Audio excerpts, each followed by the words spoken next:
Já estamos de volta com o Gazeta Entrevista e nesse bloco nós vamos falar de economia. Daqui a pouco eu converso com o novo presidente da Federação das Indústrias do Estado do Acre, José Adriano, que vem aqui nos falar dos desafios do setor da indústria, que tem aí uma boa expectativa para esse verão, especialmente na indústria da construção civil. Daqui a pouco a gente fala mais disso. Deixa eu dar um recado aqui para você que vai viajar a Cruzeiro do Sul. Olha, você vai para o interior, ainda não fez a sua reserva de hospedagem? O Viale Hotel é o lugar certo para você ficar em Cruzeiro do Sul. Tem conforto, segurança, é bem localizado, tratamento VIP para os hóspedes. Dá uma olhada aí na infraestrutura do Viale Hotel. Você está procurando conforto e qualidade? Venha para o Viale Hotel. Suítes casal, duplo, triplo e individual, com ar-condicionado, TV a cabo, frigobar, telefonia direta, internet e estacionamento próprio. Café da manhã com o melhor da cozinha nacional e regional. Aproveite o melhor da vida no Viale Hotel, em Cruzeiro do Sul. Viale Hotel, na Avenida Boulevard Taumaturgo 671, no centro. Olha, eu garanto que você não vai encontrar uma diária de hotel mais barata do que a do Viale Hotel. Com esse nível de conforto, com esse atendimento VIP, a sua estadia vai ser muito melhor e mais barata no Viale Hotel. Faça já a sua reserva. Ligue agora 3322-4810. E agora eu convido o presidente da FIEAC, José Adriano. Por favor, presidente. Boa noite. Tudo bem? Seja bem-vindo. Obrigado.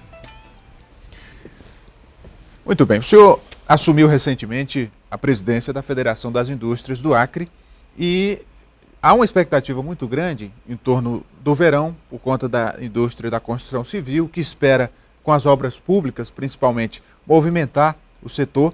Tem também outras atividades, a produção de alimentos também, que deve ser beneficiada aí com algumas iniciativas que estão surgindo, mas ao mesmo tempo a gente vive essa crise econômica. Então é um desafio, de qualquer modo, conduzir essa instituição. Qual a sua expectativa? Boa noite, seus telespectadores. Na verdade, Rogério, a intenção nesse momento é transmitir segurança para os empresários do setor, dar a eles um pouco de esperança, porque existe muita incerteza e muita informação negativa, né? E a gente sabe que o industriário acreano sempre foi um valente, né? Um herói. Então, acredito que o momento de incerteza vem se reduzindo com as expectativas geradas pelo verão. E no setor da construção civil, com essas obras públicas, né, tem aí o Ruas do Povo, tem as obras da Prefeitura, tem a Cidade do Povo, alguns empreendimentos privados também. Como é que o senhor avalia o impacto disso nesse segundo semestre de 2015? Com todo otimismo, né? É o que eu tenho colocado para os colegas, porque a construção civil, ela reflete uma empolgação e um incremento de receita em todos os outros setores. Você imagina que a arrecadação do Estado vai agradecer muito com esse período de verão, porque nós tivemos corte significativo do FPE, e isso para a gente aqui é uma coisa que preocupa. Os empreendimentos particulares, eles não sofrem tanto no que diz respeito a essa questão de receitas do Estado, né? Que elas são, obviamente, iniciativa privada, né? A gente busca incrementar com as obras do Estado esse portfólio.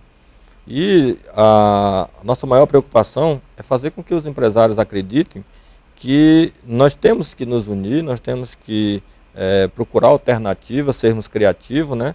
E não baixar a cabeça, porque se a gente for olhar para os maus exemplos, aí realmente a gente vai ficar abatido. Nós temos que olhar para aquelas situações em que a gente já venceu.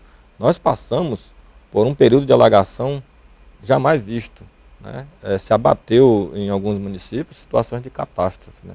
E a gente, no entanto, prefere, né? Nós preferimos falar de coisas boas, então a gente espera que o Minha Casa Minha Vida seja autorizado, porque ele vai ser interiorizado com a garra que o governador foi para cima do Ministério da Integração, né? Porque eles têm o recurso, mas ficam nessa história de contingenciamento.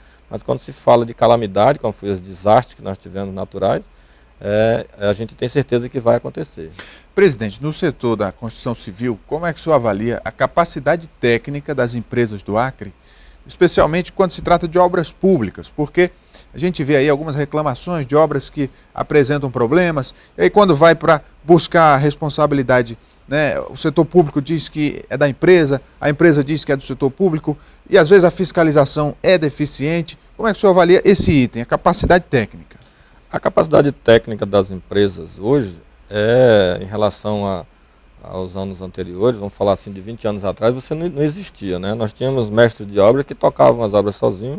Então, a partir do momento que a Frente Popular entrou, ela começou a fazer uma mudança de postura, tanto do ponto de vista do contratante como do contratado. E isso, houve investimento das empresas, e eu garanto que nós temos uma qualidade nas nossas obras muito melhor do que de muitos estados, para não dizer de todos do país, porque se você for falar da forma proporcional, eu garanto que em função das nossas condições de solo aqui, nós temos uma capacidade técnica invejável. A prova disso, nós temos aí um shopping que a gente construiu todo customizado, que foram empresas locais, né? Nós temos o Parque da Maternidade, que é uma obra que nos orgulha, e a própria Cidade do Povo, que hoje, a nível de Brasil, é o melhor dos empreendimentos dentro do programa Minha Casa Minha Vida, porque ele saiu daquela mesmice do que o programa coloca no resto do país e trouxe uma coisa mais voltada para a realidade de uma cidade, né? Coisa que só a Acreano que coloca isso. Em relação à legislação, no caso das licitações públicas, favorece as empresas, é difícil, a concorrência é realmente justa? Como é que o senhor avalia esse item? Nós temos uma preocupação sempre de levantar esse tipo de questionamento quando a gente vai para a discussão nos nossos setores. A legislação para obras públicas, ela tem excessos de mecanismos, vamos dizer assim, que transforma as licitações em uma verdadeira aventura. Burocratiza demais. É esse o termo. Mas, né? claro, tem a questão da preocupação com a segurança, de não ter corrupção, de não ter fraude. Exatamente. Acontece que, com a vontade o excesso dessas situações, perde-se credibilidade dos dois lados. Porque imagina, se você criar muita dificuldade, o licitante pode achar que você está querendo vender facilidade. Então, se for para interpretar, para falar as coisas sem saber, né, todo mundo quer falar, todo mundo fala, todo mundo é dono da sua razão. Agora, vamos falar de forma mais, vamos dizer assim, profissional. Hoje, as empresas, elas contratam advogados, tá certo? E aí a legislação, ela não é uma legislação simples, né? Nós temos o caso dessa mudança agora para o RDC, que ela não traz com total segurança a legalidade do processo de inversão das etapas para o caso das obras de infraestrutura.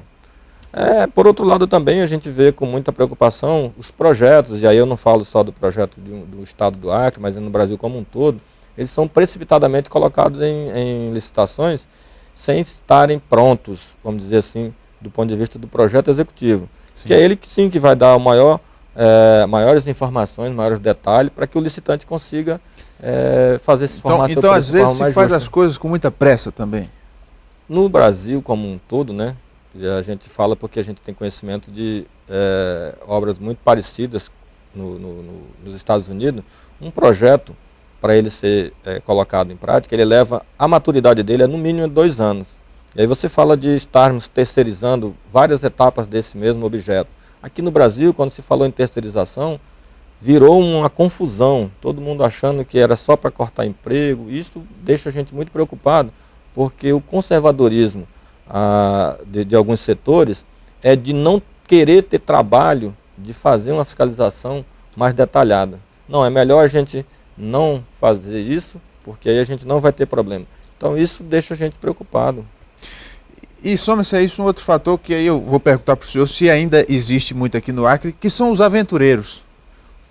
Em todo lugar, né? Não deixa de ter. E não é só no nosso setor da indústria.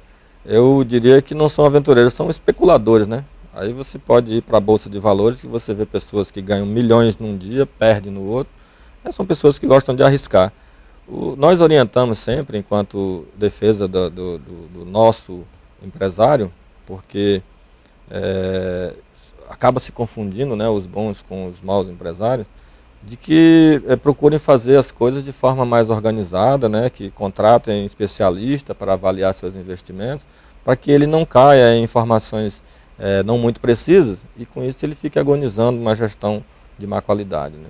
Tem uma outra questão também que está muito presente nos últimos tempos, para quem trata de grandes negócios, obras públicas, como a gente tem falado aqui, que é a questão da judicialização da economia, porque, sabe, paira sobre os empresários a pecha de que são corruptos, de que são fraudadores, e claro que não pode generalizar, né? A gente sabe que tem gente honesta, gente que trabalha duro, que paga imposto, que se sacrifica para ver o progresso, e tem alguns que, de fato, acabam trazendo essa imagem negativa.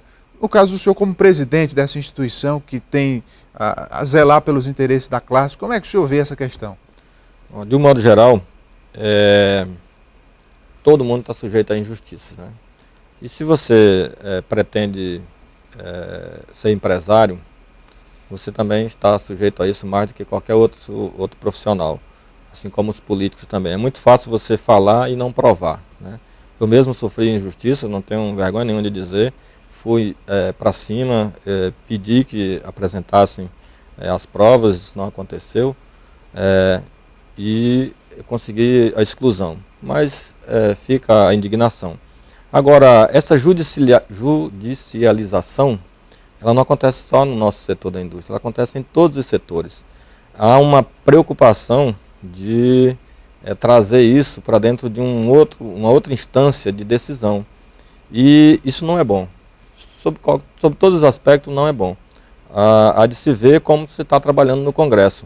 Se não se decide lá, que é uma casa do povo, se não se decide lá no diálogo, nas discussões exaustivas, que é salutar, se vai para a justiça, né? Então eu vejo que há aí uma mudança acontecendo, mas não é o anseio da população isso. Porque se fosse, nós não teríamos um país democratizado. Algumas notícias recentes que geraram expectativa positiva de grandes investimentos no Brasil, por exemplo, essa ferrovia bioceânica, um investimento da China com o Peru, com o Brasil, e que os governadores dos estados da região norte, cuja rodovia poderá atravessar, estão bastante animados com isso. Como é que o senhor vê essa possibilidade desse investimento? Eu vejo com muito otimismo, eu estou ansioso, inclusive, para que se converta em realidade o mais rápido possível.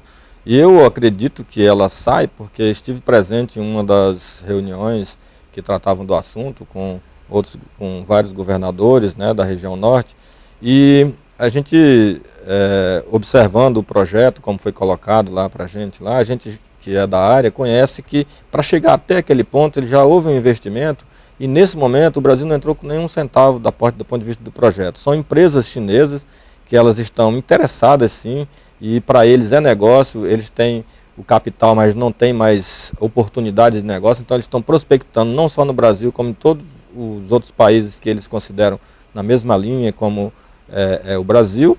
E o investimento que um empresário chinês faz não é para jogar pela janela. De fato. Presidente, muito obrigado pela vinda. Desejar boa sorte para o senhor na condução da federação nos próximos 4 anos. Eu agradeço, né, e quero deixar a instituição à disposição da imprensa. E muito obrigado. O Gazeta Entrevista vai fazer um intervalo. Daqui a pouco a gente volta. Continue com a gente.